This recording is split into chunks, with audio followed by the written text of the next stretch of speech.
Bismillahirrahmanirrahim. Kali ini Ibu akan membahas teknologi sistem reproduksi.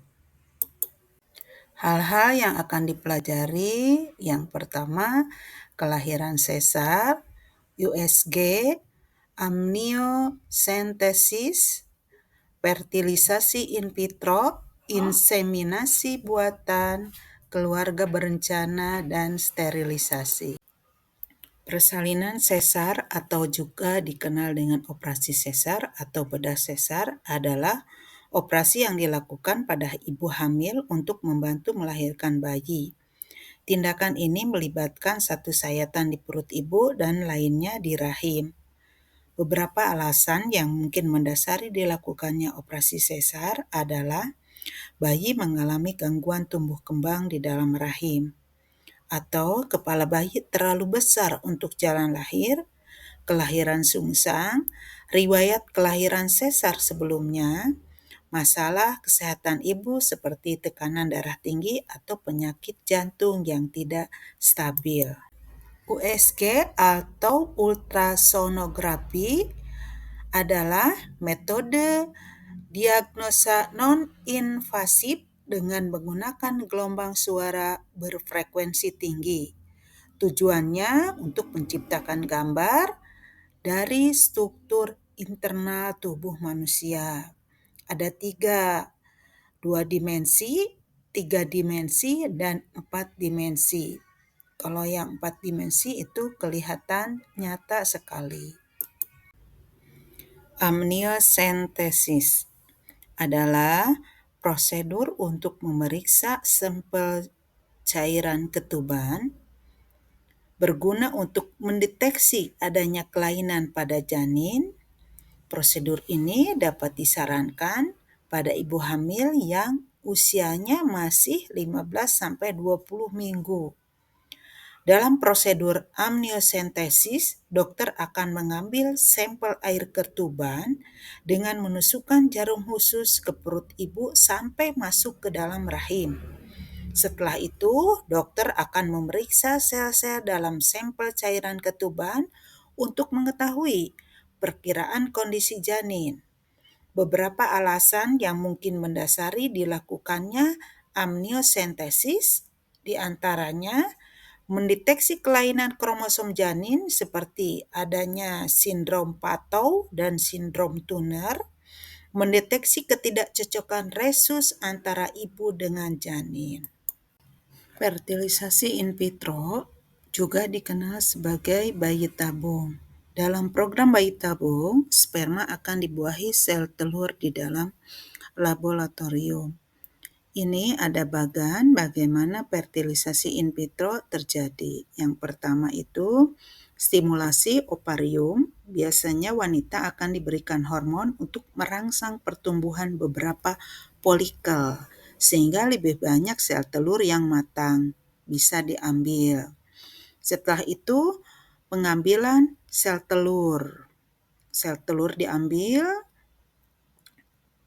sperma juga diambil dari pria, lalu terjadilah pembuahan atau fertilisasi, disatukan antara sel telur dan sperma itu di dalam di laboratorium.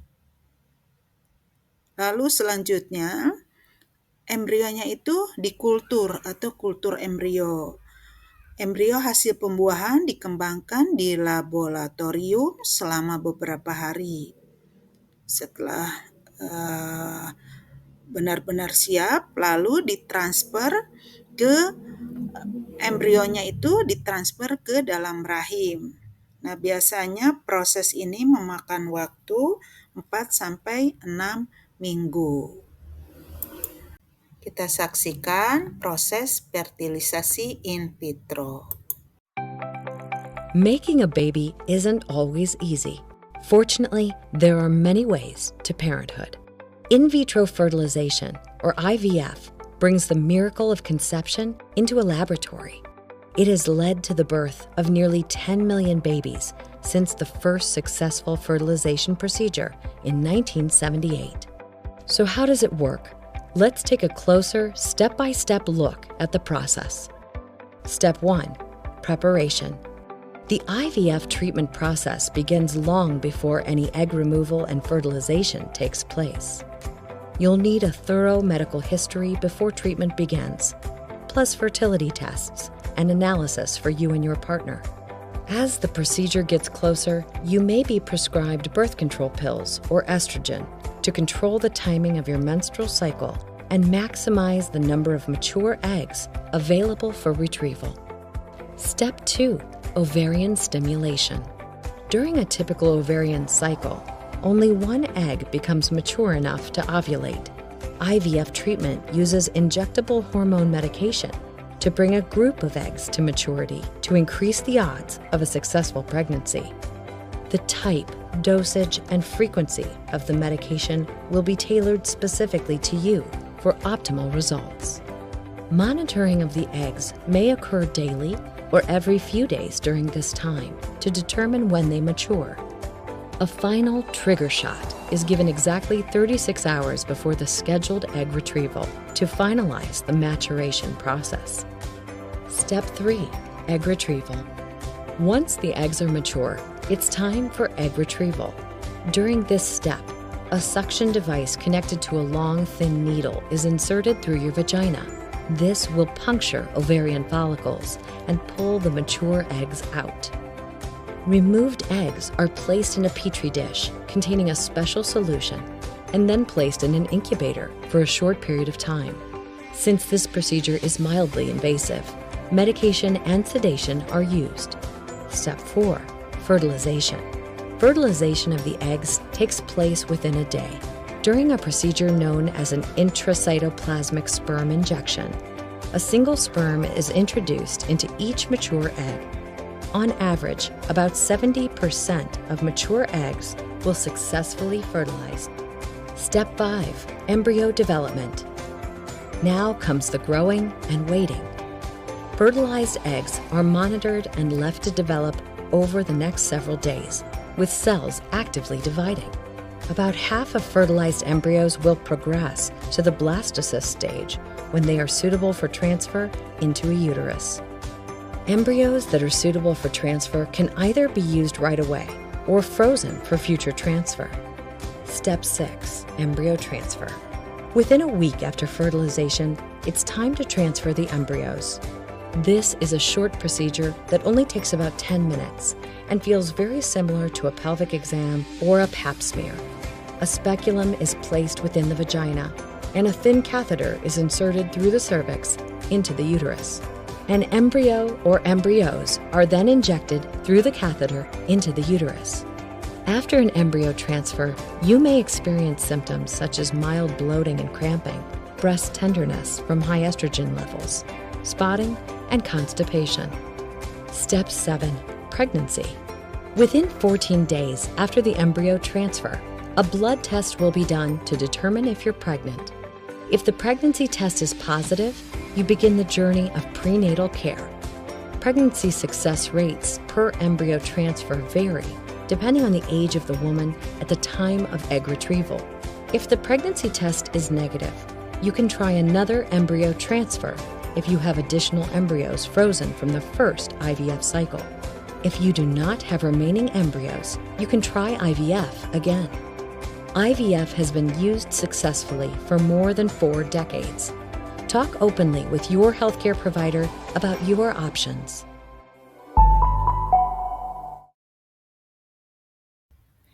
Inseminasi buatan adalah salah satu prosedur medis untuk mengetahui masalah kesuburan. Inseminasi buatan bertujuan untuk meningkatkan jumlah sperma yang dapat mencapai saluran telur atau tuba Fallopi sehingga terjadi pembuahan dan kehamilan. Inseminasi buatan dilakukan dengan cara menempatkan sperma langsung ke dalam rahim pada saat pelepasan sel telur atau ovulasi menggunakan kateter kecil. Inseminasi buatan dapat dilakukan pada pasien dengan kondisi berikut, misalnya mengalami masalah infertilisasi, memiliki lendir serviks terlalu kental yang menghalangi jalannya sperma, mengalami masalah ejakulasi dini atau ereksi, memiliki alergi terhadap sperma. Keluarga berencana KB. Keluarga berencana berfungsi untuk mengatur kehamilan. Alasan kontrasepsi juga berfungsi untuk menurunkan risiko melahirkan, terlalu muda atau terlalu tua. Berikut prosedur KB sesuai jenisnya. Yang pertama, kontrasepsi alami. Metode ini bisa dilakukan dengan menghitung masa subur wanita secara manual melalui perhitungan siklus menstruasi atau masa subur. Kontrasepsi hormonal bekerja dengan mengandalkan hormon progesteron atau gabungan progesteron dan estrogen. Contohnya pil KB atau suntik KB. Yang selanjutnya KB kontrasepsi atau menggunakan alat. Contohnya IUD, kondom laki-laki atau kondom perempuan diafragma. Sterilisasi kontrasepsi permanen dengan menghambat saluran kelamin. Yang pertama, vasektomi ini pada laki-laki adalah prosedur kontrasepsi pada pria yang dilakukan dengan cara memutus dan mengikat saluran sperma dan buah jakar atau testis. Dengan begitu, sperma tidak dapat mencapai air mani. Hal ini membuat air mani tidak mengandung sperma ketika ejakulasi. Tubektomi adalah prosedur pemotongan atau penutupan tuba falopi pada perempuan, yaitu saluran yang menghubungkan indung telur dan rahim. Prosedur ini membuat sel telur tidak bisa memasuki rahim sehingga tidak dapat dibuahi, sehingga menghalangi sperma masuk ke dalam tuba falopi. Terima kasih, semoga bermanfaat.